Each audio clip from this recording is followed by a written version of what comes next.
Selamat datang di Beetle Channel, semoga kita bahagia. Jangan lupa subscribe, like, komen dan share agar channel ini semakin berkembang. Terima kasih. Novel Kekuasaan dan Kekayaan. Bab 138. Kepala Jiang mengerutkan kening ketika Dong Suebing menyebutkan tentang insiden keponakannya. Dia memandang kepala Zen dan yang lainnya dan melambaikan tangannya. Bagus. Di masa depan, pastikan untuk menyelidiki secara menyeluruh sebelum melakukan penangkapan. Apakah kalian semua mengerti? Oke, mari makan. Kepala Jiang telah memutuskan untuk memaafkan mereka dan tidak akan melanjutkan masalah ini lagi. Sudah beres. Sakit kepala besar yang dialami semua pemimpin cabang distrik barat telah teratasi. Semua orang merasa lega dan menoleh untuk melihat Dong Suebing. Mereka tidak tahu harus berkata apa. Siapa yang menyangka kaligrafi jelek yang digantung di ruang pribadi sebuah restoran ini ditulis oleh Kepala Jiang. Ketua Xiao Dong. Ini lagi-lagi Kepala Xiao Dong sialan.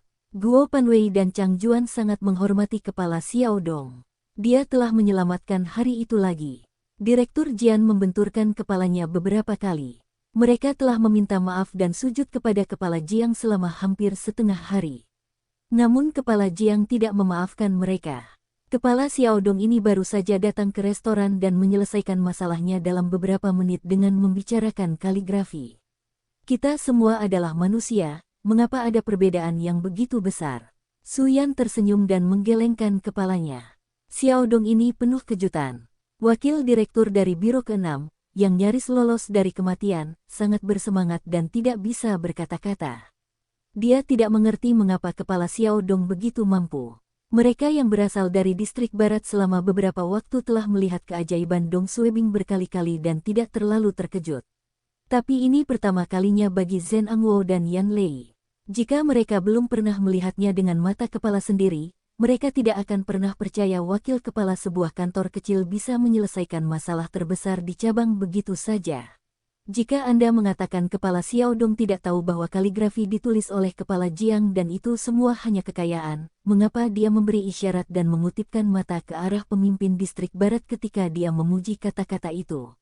Namun mustahil bagi Kepala Xiao Dong untuk mengetahui bahwa itu adalah tulisan Kepala Jiang sebelumnya. Tidak ada seorang pun di ruangan itu yang tahu dan bagaimana Kepala Xiao Dong bisa mengetahui hal ini. Ini terlalu aneh, tapi semua ini tidak penting. Ketua Xiao Dong telah menyelamatkan hari itu lagi.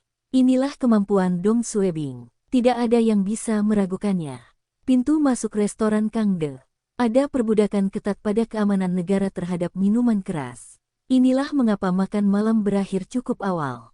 Dong Suebing membukakan pintu mobil untuk Kepala Jiang dan keponakannya.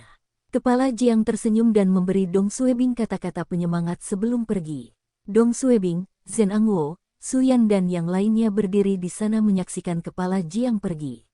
Dong Suebing ingin meminta kaligrafi dari Kepala Jiang, tetapi dia tahu bahwa dalam organisasi yang sama, pemimpin tertinggi tidak dapat memberikan kaligrafinya kepada siapapun yang dia suka. Jika dia memberi Dong Suebing sebuah kaligrafi itu akan menjadi jimat keselamatan Dong Suebing. Dong Suebing merasa Kepala Jiang masih tidak begitu menyukainya hingga memberikan kaligrafi. Setelah Kepala Jiang pergi, Dong Suebing mulai menjelaskan kepada para pemimpinnya. Dia menoleh ke semua pemimpin dan berkata, Ketua Zen, pemimpin Su dan para pemimpin, saya mohon maaf atas tindakan saya. Tolong hukum saya. Zhen Angwo memandang Dong Suebing. Mengapa kami harus menghukummu? Dong Suebing menjawab, saya telah membalas Ketua Jiang dan hampir membuatnya marah. Zhen Angwo tertawa dan menunjuk ke arahnya. Anda tidak meminta maaf kepada kami. Hahaha, menurutku kamu meminta hadiah. Ini adalah pertama kalinya Zhen Angwo melihat dengan matanya sendiri Dong Suebing melakukan keajaiban. Itu lebih ajaib dari apa yang digambarkan Su Yan. Zhen Angwo bertanya-tanya mengapa ada orang yang begitu cakap di kantor kecil. Su Yan memasang wajah tegas. Kamu membuat kami semua ketakutan ketika kamu mengatakan semua hal itu. Meskipun Su Yan mengkritik Dong Suebing, hatinya sangat gembira. Dong Suebing adalah bawahannya dan seseorang yang sangat dia hargai. Dia telah membantu seluruh cabang menyelesaikan masalah yang sulit, dan dia merasa bangga. Bagaimana kamu tahu kaligrafi itu ditulis oleh Kepala Jiang? Aku menebaknya. Dong Suebing masih memiliki ekspresi bersalah di wajahnya. Sebenarnya ketika Kepala Jiang meminta untuk menghapus kaligrafi itu, saya merasa kaligrafi itu mungkin ditulis oleh Kepala Zen. Tapi Kepala suku Zen sedang duduk tepat di depan kami, dan saya tidak punya kesempatan untuk menceritakan semuanya kepada Anda. Aku hanya bisa diam-diam memasukkan matamu. Aku telah mengatakan semua hal itu tanpa izin dan aku minta maaf. Yan Lei mendengarnya dan sangat marah. Kenapa kamu tidak memberiku sinyal? Zhen Angwo tertawa dan memegang. Kamu benar, Anda tidak memiliki kesempatan untuk menjelaskan dalam situasi seperti itu. Jika Dong Suebing tidak diam-diam mengedipkan mata pada mereka, Zhen Angwo dan para pemimpin lainnya tidak akan merasa nyaman. Oh, tahukah Anda kaligrafi itu ditulis oleh Kepala Jiang dan berusaha menyembunyikannya dari kami? Namun dengan beberapa kedipan mata itu, segalanya menjadi berbeda. Dong Suebing telah memberi isyarat kepada mereka dan tidak punya kesempatan untuk menjelaskan. Itu salah mereka kalau mereka tidak menyadarinya. Brengsek, siapa sangka kaligrafi itu ditulis oleh Kepala Jiang? Tidak ada petunjuk sama sekali. Kepala Xiao Dong ini luar biasa. Setelah masalah ini diselesaikan, suasana hati Kepala Zen juga sedang baik. Ayo kembali ke cabang. Suyan menepuk punggung Dong Suebing. Bagus sekali. Setelah semua pemimpin menaiki kendaraan mereka, wakil direktur dari Biro ke-6 menghampiri Dong Suebing dan menjabat tangannya. Ketua Xiao Dong, mohon maafkan saya. Pada awalnya, aku masih mengira kamu itu sebabnya aku meninggikan suaraku padamu. Tolong jangan pedulikan aku. Di masa depan, beritahu aku jika kamu membutuhkan bantuan. Dia duduk bersama Kepala Zen dan Suyan di meja dan melihat Dong Suebing memberi isyarat kepada mereka. Tapi dia tidak tahu apa maksud Dong Suebing. Sebaliknya, dia tetap meninggikan suaranya dan memarahi Dong Suebing. Yan Lei merasa frustrasi. Dia telah mempermalukan dirinya sendiri sebelumnya ketika dia memarahi Dong Suebing bahwa dia tidak tahu apa-apa tentang kaligrafi. Namun pada akhirnya, Yan Lei mempermalukan dirinya sendiri. Dong Suebing merasa sedang berjalan di atas awan. Dia tahu dia telah menyelesaikan masalah ini dengan baik. Tapi ketika dia memikirkan saat sebelum dia menggunakan beg, dia berkeringat dingin. Anda semua hanya melihat saya menyelesaikan masalah ini, tetapi masa depan saya hampir dihancurkan oleh Anda semua. Dong Suebing telah mengkritik kaligrafi itu, dan jika dia tidak menggunakan beg, dia akan mendapat masalah besar sekarang. Biro Cabang Distrik Barat, Tan Limei, Sun Zuang, dan Yan Tua masih berada di kantor ketika Dong Suebing, Guo Panwei, dan Chang Juan kembali.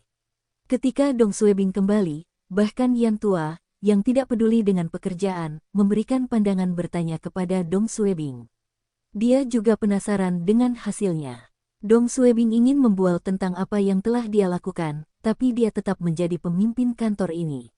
Dia harus rendah hati, dan ada sesuatu yang tidak bisa dikatakan sendiri. Dong Suebing baru saja kembali ke kamarnya untuk mengemas tasnya, memberikan kesempatan kepada Chang Juan dan Guo Panwei untuk menceritakan apa yang terjadi di restoran kepada yang lain. Jantung Tan Limei berdetak kencang saat dia mengatakan Dong Suebing kembali ke kantornya tanpa mengucapkan sepatah kata pun. Saudari Chang, Saudara Guo, apakah masalahnya sudah selesai? Sun Zuang bertanya. Apakah Ketua Jiang masih marah? Siapa yang akan dia anggap bertanggung jawab atas kejadian ini? Guo Panwei memutar matanya dan berkata dengan keras. Bagaimana mungkin? Tidakkah kamu melihat siapa yang pergi untuk menyelamatkan hari itu? Apakah ada sesuatu yang tidak bisa diselesaikan oleh Ketua Dong kita? Suara Guo Panwei sangat keras bahkan Dong Suebing pun dapat mendengarnya di kamarnya. Yan Tua dengan bersemangat berkata, cepat, beritahu kami apa yang terjadi. Tan Limei juga menambahkan, Sister Chang, cepat beritahu kami. Chang Juan menarik napas dalam-dalam terlebih dahulu sebelum berkata, saya terkesan dengan ketua kami Xiao Dong. Anda semua tidak melihat apa yang terjadi hari ini.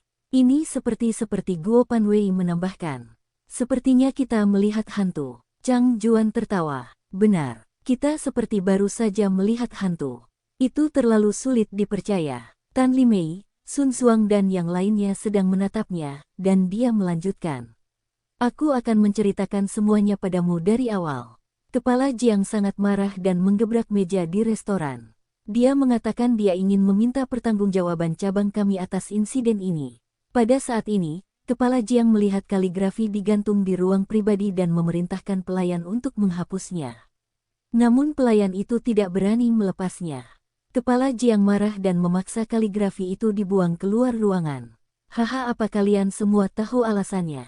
Tan Limei dengan cepat menjawab.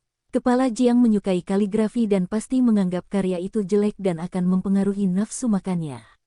Sun Xuang juga mengangguk. Guo Panwei tersenyum. Kami semua juga berpikiran sama saat itu. Tapi coba tebak, apa yang dikatakan ketua Dong kita?